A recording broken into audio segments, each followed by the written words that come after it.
folks that they did a bunch of these initial studies with, phenomenal trackers, the Son Bushmen, one of the challenges that they had in this was telling subadult males from adult females. And that's a size thing.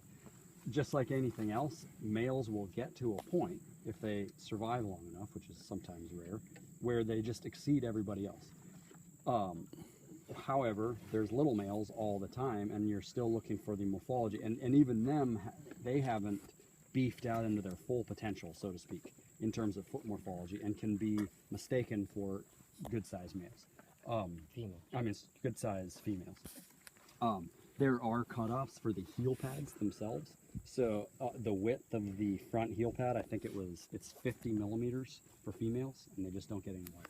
So as soon as you start breaking that cusp, but again, this is where those morphological characteristics come in much more handy than size, because we've seen, you know, you see it.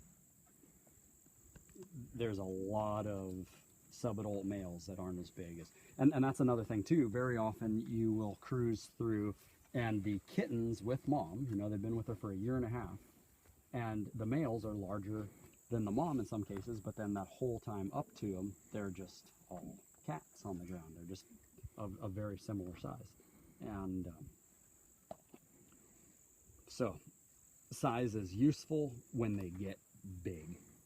Other than that, it's kind of not useful. I mean, it is cool when you see some lion tracks where you're just like, holy shit, that is a big cat, you know? And then there's no question it's a male.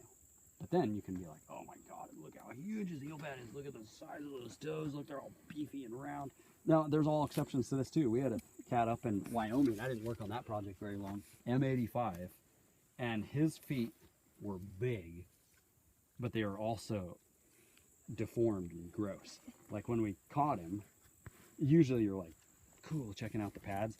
But he had so much frostbite over the years that, and I don't know if there was some fungus stuff. I mean, it didn't affect him, but he had toes that were freakishly long. And it was all this dead skin that like grew into long kind of weird curving, it looked almost like nails, you know? But it was cool, you know, see him in dirt or whatever, or in snow, and you're just like, there's M85. He's a big male, but he also is gross foot, you know.